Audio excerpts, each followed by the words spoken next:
Alrighty boys, so as you can see by the title of this video, today we're trying to get this 1996 Miata started up on an aftermarket ECU. Now today I'm going to be following all of the instructions that come with a 96 to 98, I believe, or 96 to 97 SpeedyEFI plug-and-play kit. This is about a $450 unit, and this is the entire instruction booklet you get. Pretty much what you get from this is you need to calibrate your sensors in Tuner Studio. You need to make sure your GM-IAT sensor is selected if you have that in there. Then you need to calibrate your TPS. Make sure your firmware and base tune are on there, which they claim they're preloaded, but I'm going to go ahead and reflash the firmware and put on the base tune that I was sent in an email from one of the guys at SpeedyEFI. And then we will try and give this thing a crank. It's supposed to be a plug-and-play unit. Let's see how plug-and-play it is. Confirm that my car currently does run. It's plugged into the stock ECU right now. Let's go and crank her up. Little belt squeal. The car has been down for about 10 to 12 days working on this so far, so she's not too happy. Throttle position sensor works. Let's get this thing running.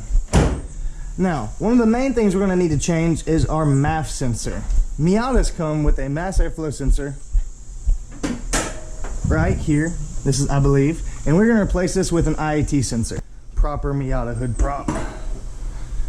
All right, that looks safe. One thing you may notice different about my setup is I did 3D print this little tube to hold my IAT sensor. I just wanted to be a little extra about that. I wanted to make sure it would be under the best conditions as possible.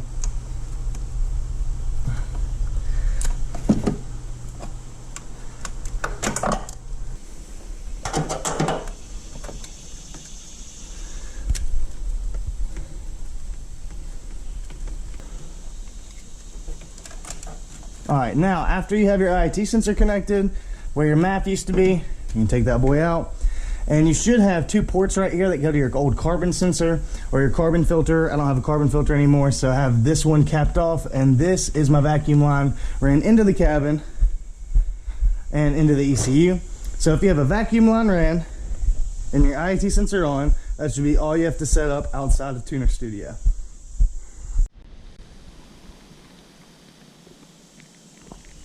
Alright, let's get to it. Alright, before you start your PNP unit, follow these instructions. Alright, I guess we need to plug it in. I assume that's step one. Let's get that done. Stock ECU removed. Now let's confirm all these connections are good. I would confirm that, especially being that it just ran. Now everything you see here comes with this plug-and-play kit they ship you. Nice connection there. And a nice connection there. Alright. This is the whole unit itself. This is your aftermarket ECU with some little 3D printed mounts. I don't think mounting it's too important yet, being that it is not confirmed running. This is your tuning port. Alright, now that we're all plugged in, we should be ready to play. So let's get these sensors lined out. So from here, I'll be referring to both this instruction sheet and this email thread I have going back and forth with Chris over there. Yeah, we got a couple emails. So I should have every piece of information I need to get this thing started.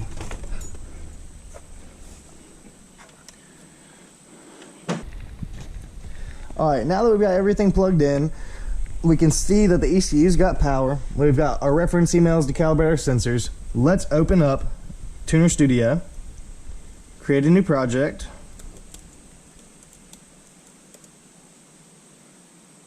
detect our device. Should come up 202103. Yeah, that's running the right firmware. Alright, go ahead and hit next. Next. All that looks correct. Successful port test. Select dashboard, that's fine. Alright, key is off. We're going to go ahead and hit load tune. Let me go to my Tuner Studio projects. I'm using a file that I was sent by Chris Cashian at SpeedyEFI. It's the 96 to 98 tune, even though there are no 1998 Miatas. Yes.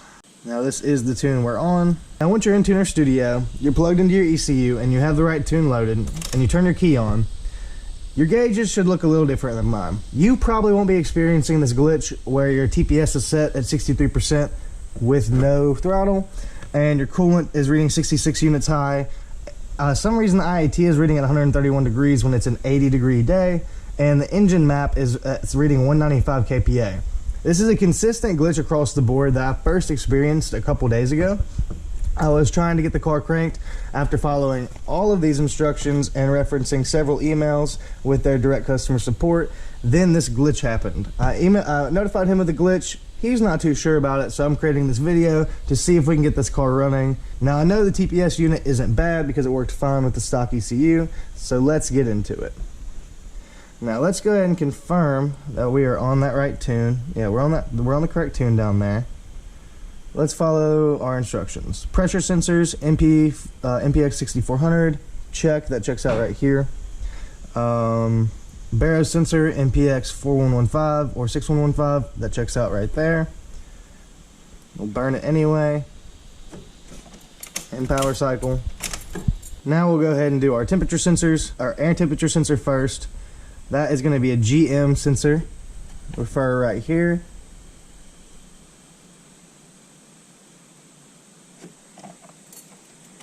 Go back into our temperature sensors. Calibrate our coolant temperature sensor to the RX-7 CLT S4 and S5. That's right. AFR sensor. I do not have an AFR sensor. And that's it.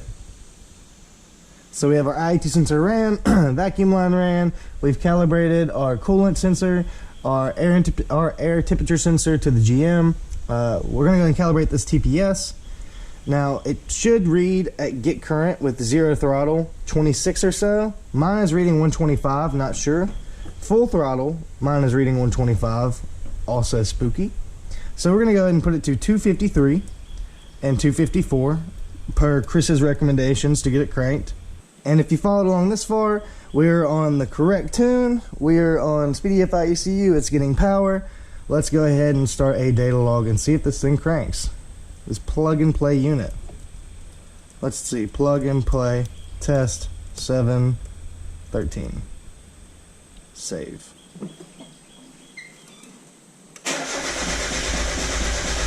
That doesn't sound good. Let me check something.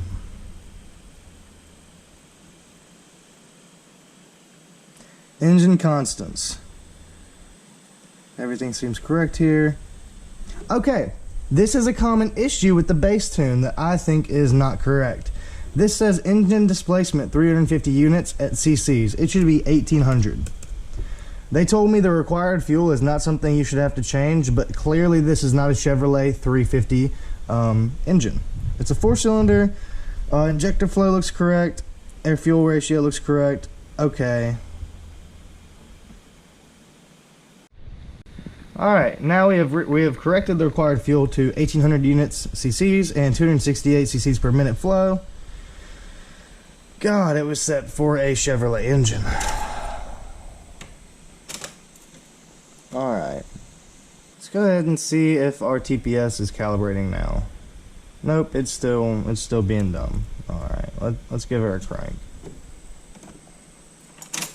Actually, let's do that. Plug it back in. This is per his instructions to get that pop-up to go away.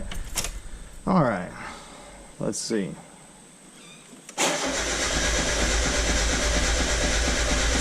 There is a serious issue with this bass tune. I'm not sure what it is. So if you or a loved one have been in a similar situation with SpeedyEFI, comment below what you did to get past this block. The TPS issue is really weird, being that my throttle position sensor was working fine for multiple crank attempts, probably like 30 different tries, and then it had one glitch where it would read 66% throttle out of nowhere, and that led me to believe that it could be wrong. So then we put in the OEM ECU, it cranked up, and now we're back to square one. So comment below if you know how to fix this. Sending this to Chris and Isaac. Have a good day, guys. Let me know what you want to see next.